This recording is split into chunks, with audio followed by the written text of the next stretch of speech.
प्रेम जहाँ है वहीं परमात्मा है, और जहाँ प्रेम है वहाँ अहंकार नहीं है।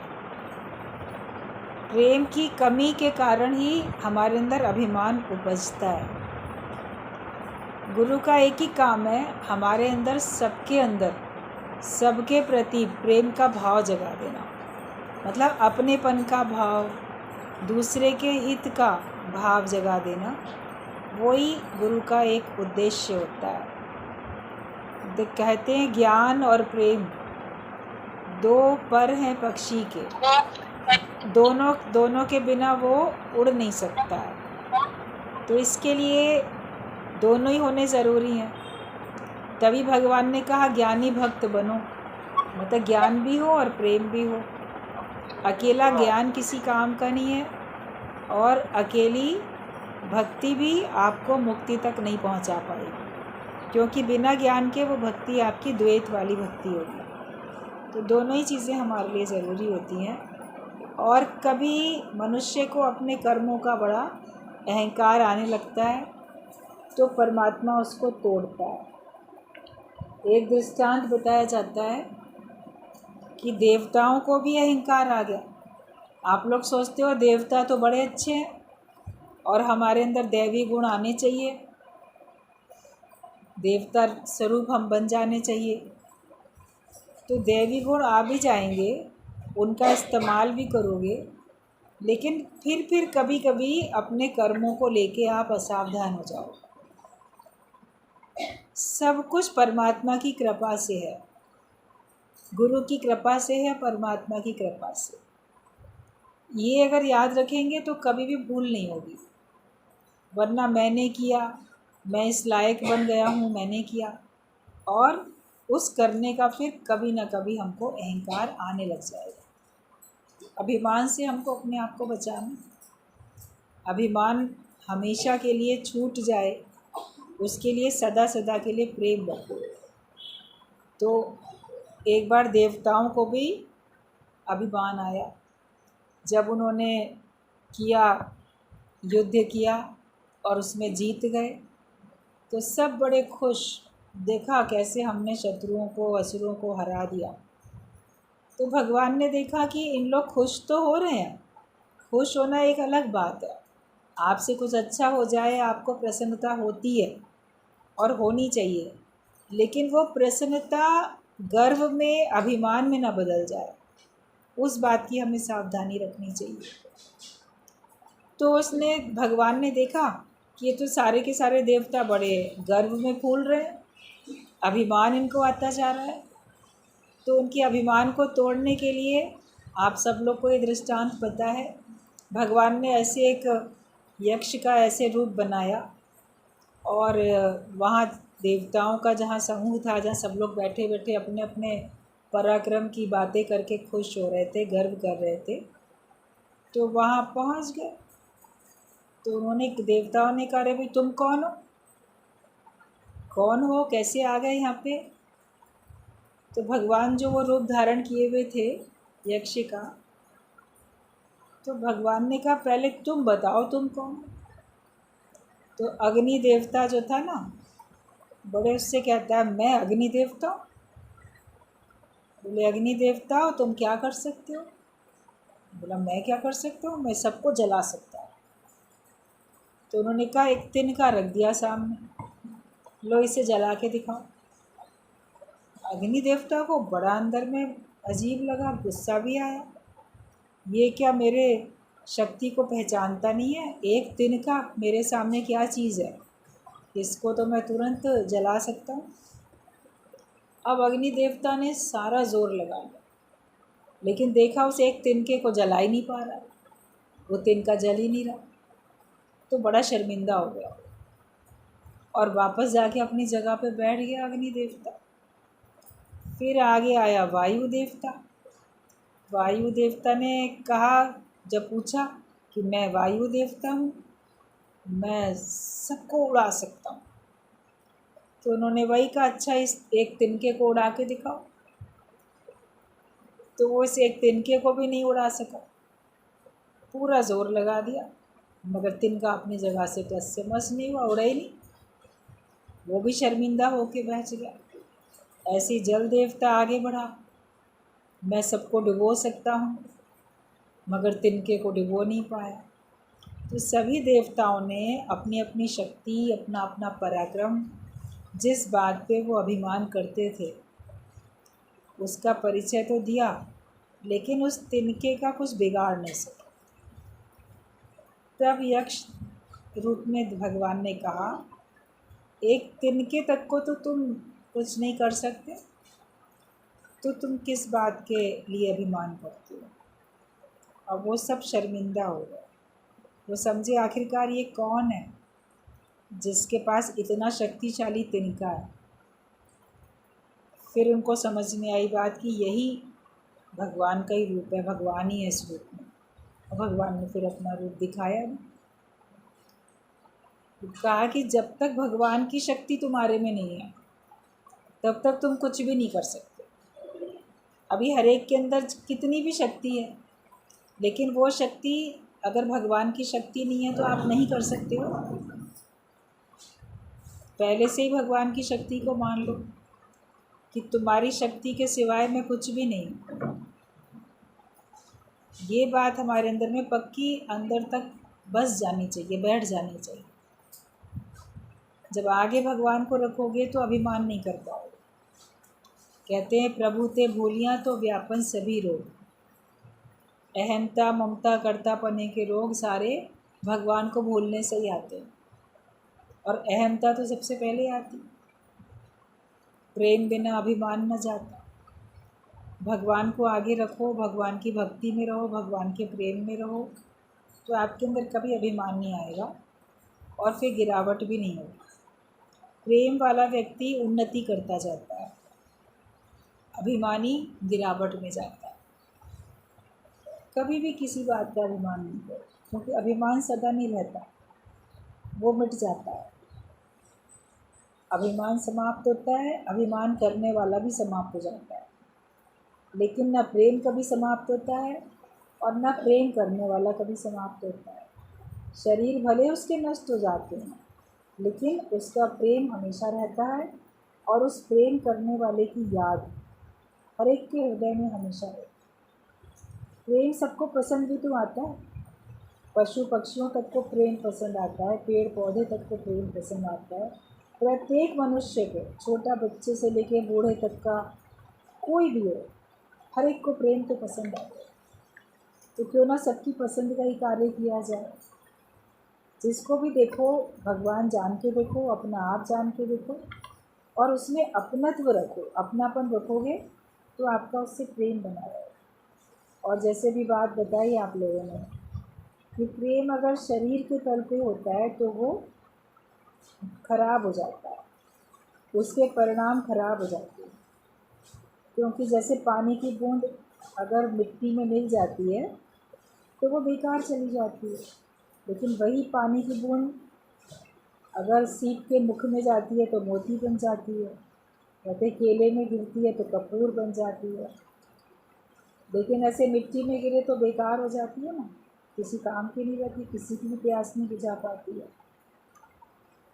तो प्रेम भी देह रूपी मिट्टी में ना डाल के हर एक के अंतःकरण मन में डालो, आत्मिक प्रेम करो, तो वो सच्चा प्रेम मोती की तरीके से कीमती हो जाएगा।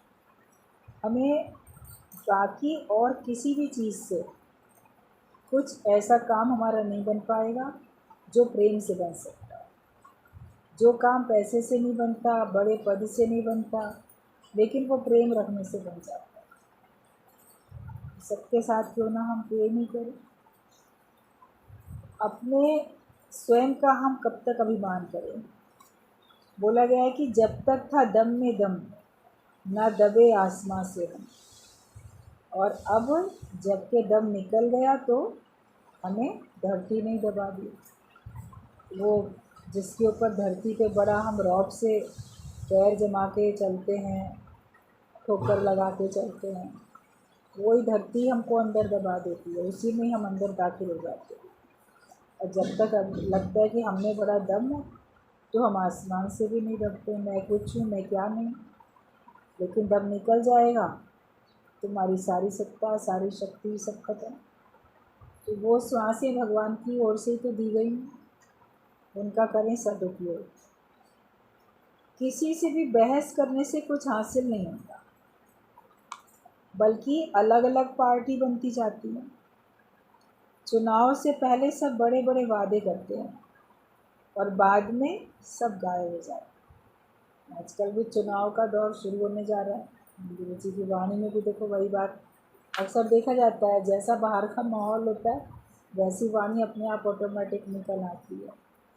तो बहस करने से कुछ हासिल थोड़ी होता है, बल्कि अलग अलग पार्टियां बनती जाती।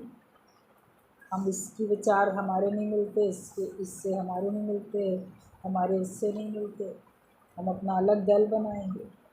गुरु जी बोलते थे अलग अलग दल बनाते बनाते ये दल तो दल बन जाती है, और दल में जो गया वो नष्ट हुआ, निकल नहीं पाता है दल से। जब तक कि उस दल से बाहर निकला हुआ कोई नहीं खड़ा होगा, उसका सपोर्ट नहीं मिलेगा, तब तक आप उससे अपना बचाव नहीं कर सकते।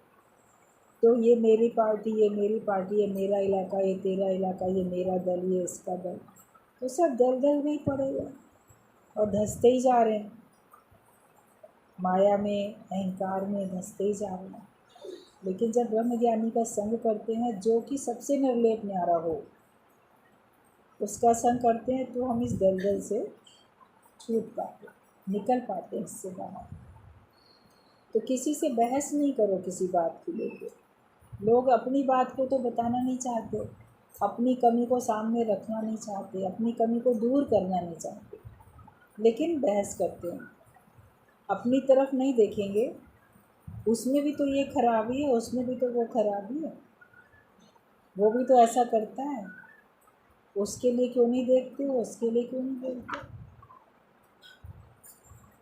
कल इसमें टीवी में देख रहे थे न्यूज़ में कि पूछा जा रहा था कि वैसे तो बहुत सरल और अपना बताया जाता है भी ये जो नेता है कि बहुत सरल हैं, सीधे हैं, बहुत ही इनका स्वभाव और इनका रहन सहन सादगी वाला है, और हमेशा से ये वादे किए गए कि हम तो आम जनता की तरीके से ही रहेंगे, हम आम जनता के ही सेवक हैं, हम तो कभी सरकारी कोई सुविधा लेंगे ही नहीं, जैसे आम जनता है वैसे ही रहते हैं, आम पार्टी हमारी, तो हम तो अलग ही हैं। और लोग तो सरकारी पैसे का कितना दुरुपयोग करते हैं, हम तो कुछ भी नहीं करते, ना करेंगे कभी, ऐसे ऐसे किए गए। तो एक तरफ तो अपना सादगी वाला जीवन दिखाया कि बहुत सरल साधारण सी शर्ट पहननी, 5 रुपए वाला पेन अपने जेब में रख के चलना, सैंडल पहन के चलना, साधारण सा मफलर ओढ़ के चल लेना, और यूँ अपने रहने के लिए रेनोवेशन के लिए तो 45 करोड़ रुपए खर्च कर दिए सरकारी पैसा। तो उस पर बड़ी बहस चल रही थी, थोड़ी देर हमने देखा टीवी में चल रही थी बहस। तो उन्हीं की पार्टी का जो था व्यक्ति, उससे पूछा, बजाय अपनी बात का जवाब देने के कि ये क्यों किया गया, कहते और भी औरों का भी तो देख लो, बाकी मुख्यमंत्री के पैसे उनके आवास में कितना लगता है, प्राइम मिनिस्टर का कितना है, तो अपनी तुलना तुम प्राइम मिनिस्टर से क्यों कर रहे हो। पीएम हाउस जो होता है वो तो पूरे वर्ल्ड के लिए देखा जाता है, वो पूरे अपने वर्ल्ड में अपने देश को रिप्रेजेंट करता है, इसलिए उसको तो अच्छा रखना ही पड़ता है, और उसमें भी बहुत व्यर्थ का नहीं कर किया जाता, और यहाँ जहाँ जितने की नहीं भी ज़रूरत है उतने में भी किया गया। और सबसे बड़ी प्रॉब्लम ये बताई जा रही थी कि जिन दिनों कोरोना चल रहा था और उसकी पहली लहर, दूसरी लहर, तीसरी लहर सब चल रही थी, उन दिनों इतने इतने करोड़ों रुपए खर्च किए, और एक तरफ इन्होंने ये कहा कि हमारे पास तो पैसा ही नहीं, केंद्र सरकार मदद करेगी तब हम ऑक्सीजन ला पाएंगे, हमारे पास तो पैसे ही नहीं। तो पैसे नहीं थे तो ये कहाँ से आए तुम्हें करोड़ों रुपये। लोग तो एक दूसरे का ढूंढते रहते हैं ना। बोले या तो तुम ये कहते ही नहीं कि हम बड़े सादगी वाले, कहते ठीक है जैसे सारे नेता रहते हैं हम भी महंगे उसमें रहेंगे। तुमने ये शो ही क्यों करा कि हम सादगी वाले, सादगी वाले हो, आम जनता की तरीके से हो तो जैसे आम जनता रहती है हम वैसे ही रहेंगे। तो रहते कि आम जनता ऐसे रहती है, अपने एक कहे हुए में व्यक्ति फंस जाता है। तो बहस होती रहती है, अपनी बात का जवाब नहीं दे पाते, जो पूछा जाए उस पर क्रॉस क्वेश्चंस लोग करते।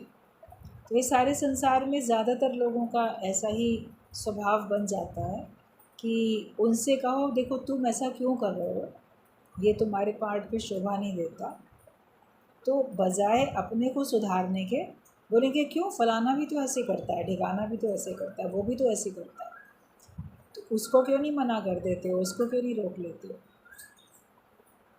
कि तुमको सुधारने से पहले हम पहले सारे संसार को सुधारें, उसके बाद तुमको सुधारें, ये कहने लग जाते। लेकिन जो ज्ञानी होता है वो कहता है दुनिया ना बदले, बदल जाए फिर हमें मिलेगा परम आनंद। अगर हम परम आनंद पाना चाहते हैं, हम परम सुख पाना चाहते हैं, इस जन्म में आवागमन के चक्कर से छुटकारा पाना चाहते हैं, तो हमको ही तो बदलना है। निज सुख भी तो तभी मिलेगा जब तुम अपने मन को बदलोगे, मन को मोड़ोगे। तो दूसरे से कंपैरिजन नहीं करो, कंपेयर नहीं करो, तुलना भी नहीं करो किसी प्रकार की, लेकिन अपने को देखो। अगर बनने के लिए आए हो तो बात करो, नहीं बनने के लिए आए हो तो हर एक जैसे सांसारिक लोग हैं वैसे आप भी कहलाओगे, सत्संगी तो नहीं कहलाओगे, ब्रह्म ज्ञानी तो नहीं बन पाओगे अगर इसी प्रकार की बातों में रहेंगे। तो इस दलदल से हमको निकलना है, विचार अपने ठीक रखने हैं और किसी समय भी किसी से भी बहस में मत पड़ो। गुरु जी का तो ये कहना होता था कि बहुत अपनी सफाई भी देने की कोशिश नहीं करो। सच्चे की सच्चाई अपने आप प्रकट होती है, सच्चे की सच्चाई दिख जाती है, उसको अपनी सच्चाई के लिए बहुत प्रमाण देने की भी ज़रूरत नहीं है, प्रकृति उसको जाहिर कर देती है। अच्छे की अच्छाई भी एक दिन प्रकट हो जाती है और बुरे की बुराई भी एक दिन प्रकट हो जाती है। तो हमें अपना सत्य का प्रमाण देने की ज़रूरत नहीं। सीता ने प्रमाण भी दे दिया मांगने पे, जिनको नहीं मानना था उन्होंने नहीं माना, अग्नि परीक्षा के बाद भी नहीं माना। तो तुम कितना भी अपना अच्छाई का प्रमाण दे दो, अग्नि परीक्षा भी दे डालो, तो भी जिसको नहीं मानना है वो नहीं मानेगा। बाकी तो समय पे हर चीज़ प्रकट होती ही होती, सामने आ जाती, ना अच्छाई छिपेगी ना बुराई छिपेगी, दूसरे की बुराई भी नहीं छिपेगी, तुम्हारी अच्छाई भी नहीं छिपेगी। तो क्यों ना अपने आप को अच्छा बनाते जाओ, अपने को भगवान के लायक बनाते जाओ, अपने को ज्ञान के लायक बनाते चले जाओ। तो बहस करने से कुछ भी हासिल नहीं होगा, इससे अलग अलग पार्टी बनती जाती है। और चुनाव से पहले तो सब बड़े बड़े वादे करते हैं, लेकिन बाद में सब कहा जाता है। तो चुनाव से पहले तो उन्होंने भी बड़े बड़े वादे किए, हम तो ऐसे करेंगे और वैसे करेंगे, बाद में सब बात खत्म हो जाए। तो तुम भी कुछ बनने से पहले तो बड़े बड़े वादे गुरु से करते हो, लेकिन कुछ बन जाने के बाद गुरु को भूल कर बैठ जाओ। वैसे तो बहुत कहेंगे, भगवान से भी वादा किया, जन्म लेने से पहले माँ के गर्भ में भगवान से भी वादा किया, भूलूंगा तुझको ना हरि, भगवान तुमको नहीं भूलूंगा, मुझे यहाँ से बाहर निकालो इस कष्ट से, अब मैं तुम्हें हमेशा याद रखूँगा ताकि दोबारा जन्म मरण के चक्कर में मैं ना आऊँ। लेकिन धरती पे आने के बाद, जन्म लेने के बाद सब भूल जाते। वो तो गुरु की कृपा होती है जो हमको वो ये जैसे कि हमारे वादे को याद दिलाता है, हमारा भूला हुआ मार्ग हमको दिखाता है, भूले को राह दिखा देता है। हम भूल चुके होते हैं कौन से रास्ते पे मुझे चलना है, पता ही नहीं होता, लेकिन गुरु ही हमको याद दिलाता है। इस बात के शुक्राने हमेशा गाओ। तो भगवान से किया वादा भूल जाते हो, उसको गुरु याद दिलाता है। फिर गुरु से वादा करते हो, वो भूल जाते हो। फिर कुछ लोग तो ऐसे होते हैं, बोलेंगे हमने अगर कभी कहा था ना आपसे कि आप हमको सुजाग करना, सावधान करना, तो हम अपने शब्द वापस लेते हैं। हमको मत सुधारो, हम जैसे हम वैसे ही चलेंगे, हम तुमसे नहीं सुधरेंगे, ऐसा भी लोग बोल देते हैं।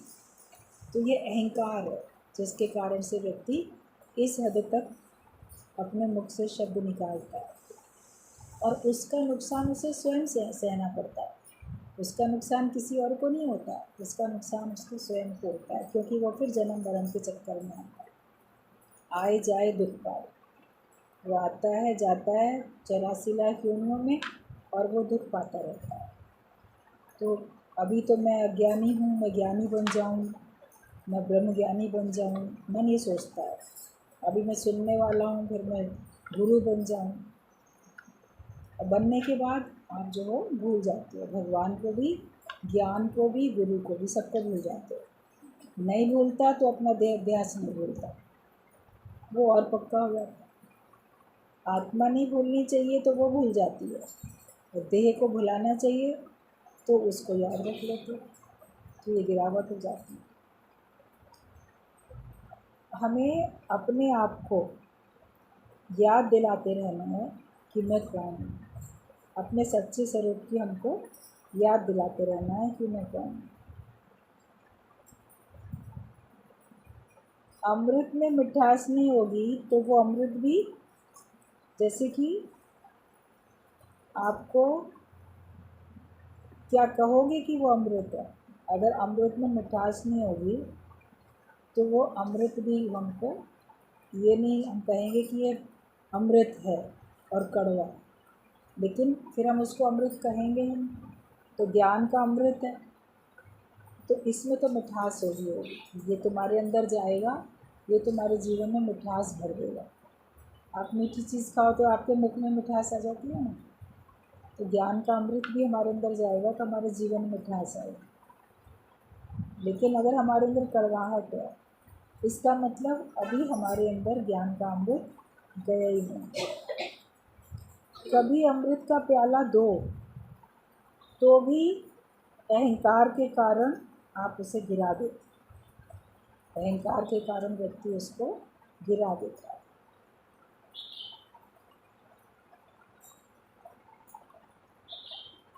ज्ञान का मतलब मज़ा नहीं है, लेकिन ज्ञान का मतलब मिटना।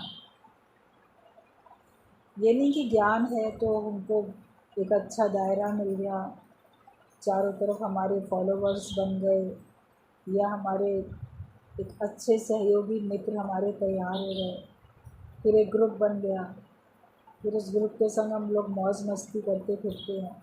तो ज्ञान का ये मतलब नहीं है। ज्ञान का मतलब है मिटना, अपने जीव भाव को, अपने अहंकार को मिटाना, देह अध्यास को मिटा के। और जो मिट जाएगा वो सबके आगे मिटा हुआ रहेगा। वो ये नहीं बोलेगा इसके आगे मिटेंगे तो उसके आगे नहीं मिटेंगे, लेकिन वो मिटा रहेगा। जो मिटता है वो ही सर्वशक्तिशाली बनता है। बीज मिटता है तो वो एक विशाल वृक्ष के रूप में सबके सामने आ जाता है। मिटने के बाद ही क्या, कभी का मरने पे ही पाइए पूर्ण परमानंद। मिटने की मंजिल, मरने की मंजिल, तभी पूर्ण परम आनंद मिलता है। तुम्हारे सब काम चलते ही रहेंगे जब तक है ज़िंदगी, फुर्सत ना होगी काम से। तो काम तो तुम्हारे सब चलते ही रहेंगे। आप फुर्सत निकाल लो तो भी चलते रहेंगे, फुर्सत नहीं निकालोगे तो भी चलते रहेंगे। जिसको कहो सत्संग में आओ, भगवान का नाम लो, तो लेकिन टाइम नहीं है, फुर्सत नहीं। तो जब तक तुम्हारी ज़िंदगी है तुमको काम से फुर्सत मिलेगी नहीं। लेकिन ये याद रखना, ये काम तुम्हारे चलते ही रहेंगे। जो ज्ञान में आता है, सत्संग में आता है, उसके भी सारे काम चलते रहते हैं।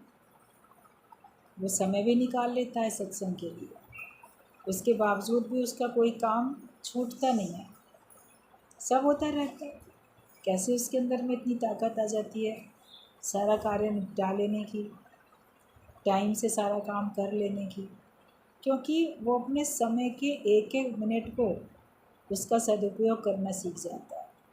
एक एक मिनट को वो व्यर्थ गंवाता नहीं है, वो अपने एक एक मिनट को यूटिलाइज करता है। सुस्ती और आलस्य में, जगत के कामों में, जगत के सोच विचार में, चिंतन में वो अपना समय बर्बाद नहीं करता। उसके सारे काम होते रहते हैं। कुछ काम वो सत्संग में आने से पहले कर लेता है, घर के अंदर के काम। फिर जब घर से बाहर निकले तो बहुत सारे काम वो पहले से करता है, तब सत्संग में पहुंच जाता है। कुछ सत्संग ख़त्म होने के बाद अपने घर जाने से पहले रास्ते में ऑन द वे वो सारे अपने मार्केट के और दूसरे काम करते हुए चले जाता है। उसका समय बच जाता है, उसको पता होता है मुझे किस दिन क्या काम करना है, वो अपना सही टाइम टेबल बना के चलता है, तो कुछ उसका बिगड़ता भी नहीं। अभी जो सर्विस करने वाली लेडीज़ हैं तो उनके भी तो सारे काम चलते हैं। वो तो सवेरे से लेके शाम तक की ड्यूटी अपने ऑफिस में या स्कूल में दे के आती हैं। उसके बावजूद भी उनका घर गृहस्थ, परिवार, बच्चे, पति सब उनके चलते रहते हैं, काम चलता रहता है। कुछ छूटता थोड़ी है कि नौकरी करने के चक्कर में मेरा ये काम छूट गया। बीच बीच में वो लोग समय भी निकाल लेते हैं अपने आराम करने के लिए या मनोरंजन के लिए भी, जबकि लगातार वो 6-6 घंटे, 8-8 घंटे, कहीं कहीं तो प्राइवेट जॉब में ऑफिस ऐसे होते हैं 10-10, 12-12 घंटे की भी जॉब आपको करनी पड़ जाती है। तो भी सब कुछ चलता ही रहता है। उसी हिसाब से मन अपने को ढाल लेता है। बेकारीत भी जितनी इनको करनी है उतनी कर लेते हैं जहाँ आवश्यक होता है, और बाकी काम भी उनके हो जाते हैं। तो सत्संग में आओगे तो भी ये हमेशा याद रखो कि सारे काम हमारे होते ही रहेंगे। कभी ऐसा नहीं होगा कि मेरा ये काम छूट गया। और गुरु ने कोई काम छोड़ने के लिए कहा भी नहीं कि घर गृहस्थ के काम ना करो, नौकरी ना करो, बिजनेस ना करो, सब करो, लेकिन उन सब के साथ साथ भगवान को जपो, भगवान का नाम भी लो। जो करने के लिए आए थे वो काम भी तो करो। मनुष्य जन्म में आके तुमको ज्ञान प्राप्त करना था, वो ज्ञान प्राप्त करो, उसको भी तो पक्का करो। तो दुनिया में तो सारे काम तुम्हारे चलते ही रहेंगे। तुम नहीं रहोगे दुनिया में तो भी तुम्हारे काम चलते रहेंगे। अपने को माया में कब तक एडजस्ट करके चलोगे? कई लोग होते हैं जो जैसे कि ज्ञान के कार्य में नहीं लगते और माया में अपने को एडजस्ट करके चलते हैं, तो वो मेंढक की तरह गर्म पानी में अगर एडजस्ट करोगे तो आखिरकार उबल के मरोगे। मेंढक ने अपने आप को जैसे जंप देके वो चला गया पानी के ड्रम में।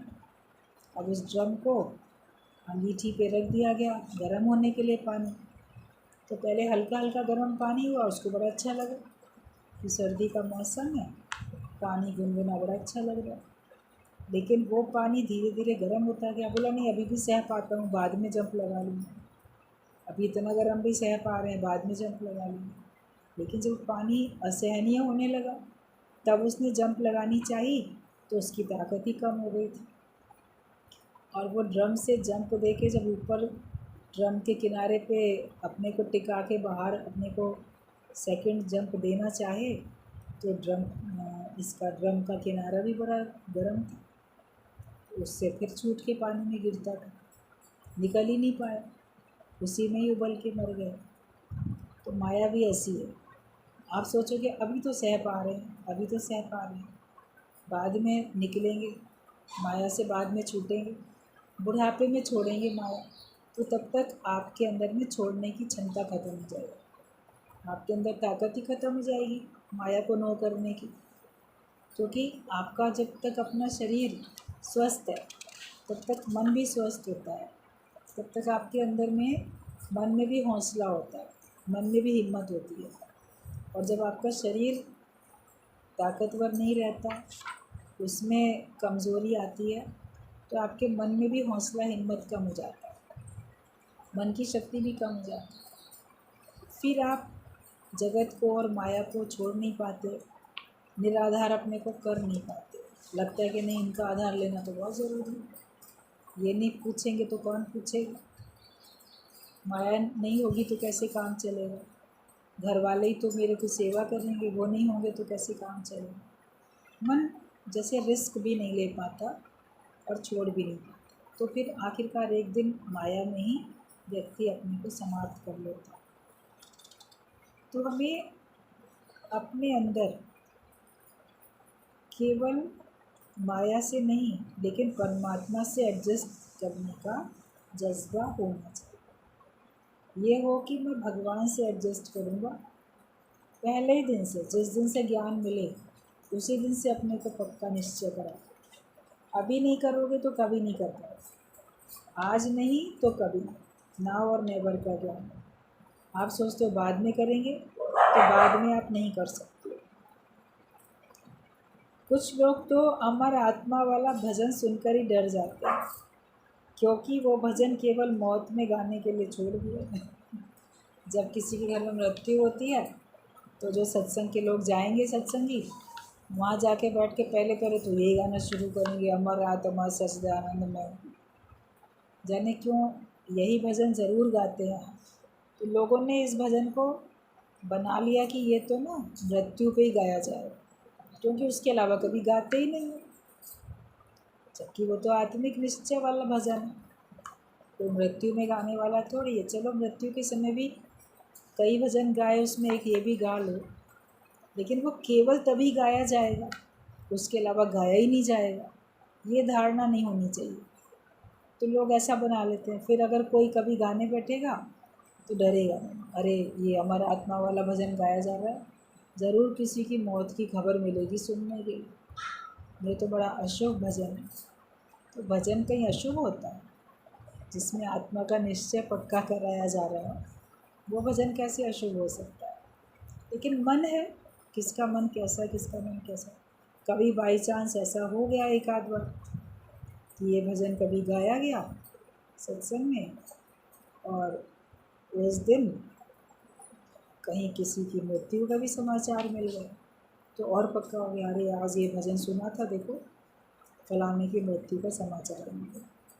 लेकिन किसी दिन किसी की मृत्यु का समाचार मिला अगर, तो क्या उस दिन आपने ये भजन सुना ही था? जिस दिन ये भजन नहीं भी सुना था तो भी तो मृत्यु का समाचार मिलना होता है, तो मिलता ही है। मगर ऐसे अंदर की भावना है, भय की भावना, डरता रहता है मन, मौत से डरता रहता है। शरीर की मृत्यु, शरीर का वियोग, इससे बड़ा भयभीत रहता है। ज्ञानी किसी बात से भयभीत नहीं होता।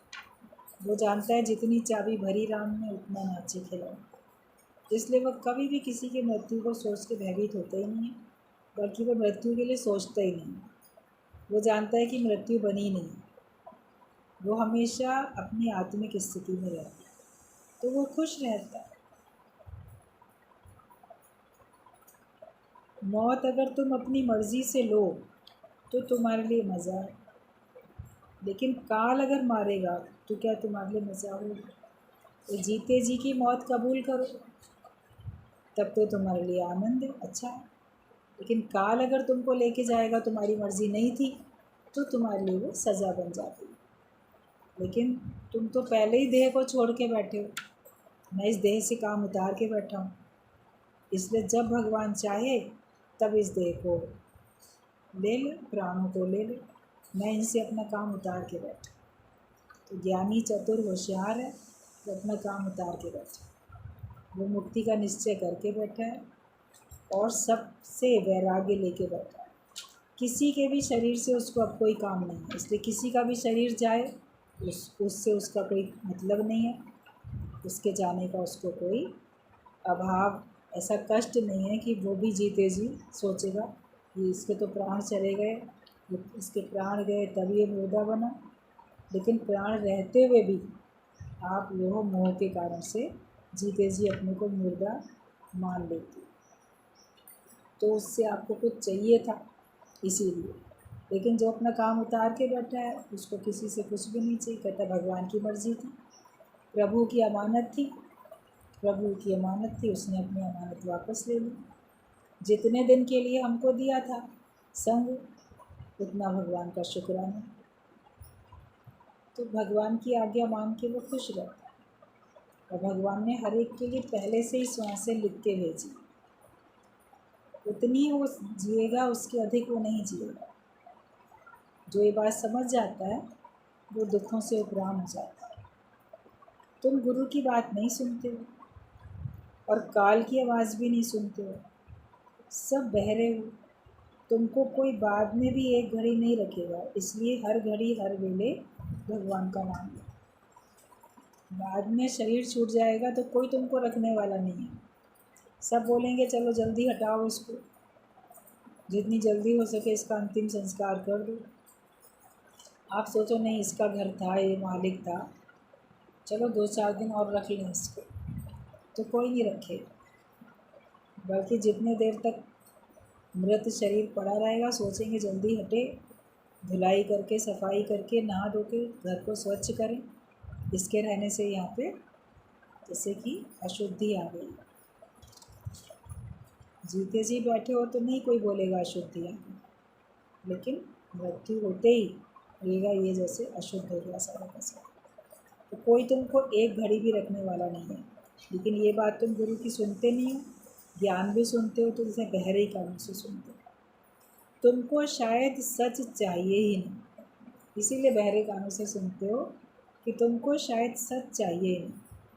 अपनी अपनी मनोकामना पूर्ति करने में ही लगे। अपना दिल साफ करो, तब उस दिल में भगवान बैठेगा। झूठ के आसन पर ना भगवान को बिठाओ ना गुरु को बिठाओ। अपने हृदय में सच्चाई लाओ। तुम्हारे अंदर सच्चाई होगी तो भगवान बैठेंगे। झूठ होगा तो उस पे भगवान को नहीं बिठाओ और ना गुरु को उस पर बिठाओ। किसी को साफ आसन देते हैं ना, धूल मिट्टी भरा मैला कुचैला आसन थोड़ी दे दोगे बैठने के लिए। तो भगवान को क्यों मैला मन दे देते हो, गुरु को क्यों मैला मन दे देते हो कि यहाँ बैठ जाओ। तो अपने दिल को हमें करना है साफ। सत्संग में तुमको आने से कोई रोकता है या तुम खुद रुकते हो, ये अपने से पूछो। तुमको सत्संग में आने से कौन रोकता है? क्या किसी के कहने से तुम रुकते हो या तुम्हारा अपना मन कहता है तुम खुद रुकते हो? अगर तुम्हारा मन ना कहे तो तुमको कोई रोक नहीं सकता। कहने वाले तो बहुत कहते रहेंगे, लेकिन जब तुम्हारा अपना मन कहता है कि नहीं मुझे नहीं जाना, तब तुम नहीं जाते। और जिस दिन तुम ठान लो कि मुझे जाना है, तो संसार की कोई भी सत्ता, कोई भी शक्ति तुमको परमार्थ की तरफ बढ़ने से, सत्संग की तरफ आने से तुमको कोई रोक नहीं सकती है। तो कौन तुमको रोकता है? गुरु को तुम्हारी रुकावट के लिए खेद, जो तुम रुक जाते हो, जो तुम सत्संग में नहीं आते हो, तो इसमें गुरु को खेद होता है। जैसे तुम्हारी रुकावट के लिए खेद होता है। देखो इतना चल रहा था, इतना आ रहा था, और ये कहाँ मन के अधीन हुआ, कहाँ माया के अधीन हुआ, और ये सत्संग को छोड़ के बैठ गए, तो तुम्हारी रुकावट हो गई। अब ये रुकावट न जाने कौन से जन्म में जाके तुम आगे इसको कंटिन्यू करोगे, ये भी नहीं पता। इसी वजह से गुरु को तुम्हारी रुकावट के लिए खेद होता है, जो तुम रुक जाते हो। राम नवमी तो सब मनाते हैं, पर क्या तुम राम बने? राम नवमी मनाते हैं, कृष्ण की जन्माष्टमी मनाते हैं, लेकिन क्या तुम राम नवमी मना के राम बन जाते हो? कृष्ण का जन्म मना के क्या तुम कृष्ण बन जाते हो? गुरु का जन्मदिन मनाते हो, क्या तुम गुरु के जैसे बन जाते हो? गुरु की तो जो निर्वाण तिथि होती है, पुण्य तिथि, वो भी सेलिब्रेट करते हैं। तो क्या तुमने अपना जीवन ऐसा बनाया कि तुम्हारे बाद में भी, तुम्हारे अंत में भी तुम्हारा पूरा लेखा जोखा देखा जाए तो वो जैसे उत्सव के लिए, उससे भी क्या कोई सीख पाता है? रोज़ के तुम्हारे दिन से, जन्म से, सारा दिन भर, जीवन भर जो भी किया, वो उससे कौन सीखता है? क्या ऐसा कुछ किया जो दूसरे के लिए आदर्श बन जाए? तुम दूसरे को सुधारने का भी मौका दो और अपने मन को भी सुधारो। दूसरे को भी सुधरने का मौका दो। खुद नहीं सुधारते जाओ, लेकिन उसको एक अवसर दो, वो अपने आप ही सुधरेगा। प्रेरणा देते जाओ, बाकी सुधरेगा वो खुद, और खुद अपने को भी सुधारते जाओ। मन अगर तुम्हारा शांत है तो यही सच्ची समाधि है। इसलिए सच्ची समाधि में रहो, अपना आदर्श बनाओ जो दूसरे भी तुमसे सीखें। हर एक अपना अपना आदर्श बनाए जो दूसरे भी तुमसे सीखें। तो ये आज की जो वाणी पढ़ रहे थे गुरु जी की, वो पूरी हो गई है कि अपना आदर्श बनाओ जो दूसरे भी तुमसे सीखें।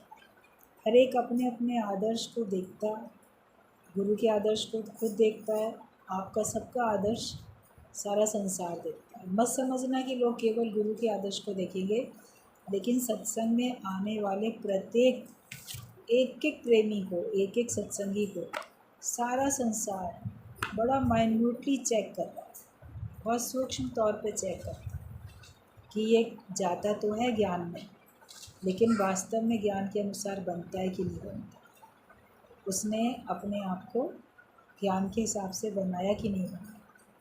सब देख रहे हैं, सब जांचते हैं और सब आपको नंबर देने में लगे हुए हैं।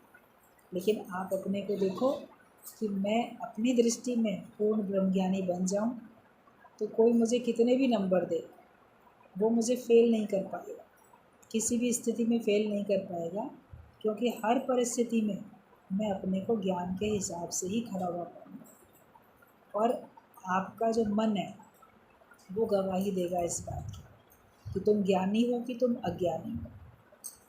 अपनी चेकिंग करते जाओ और अपने को ज्ञानवान हमेशा बनाते जाओ।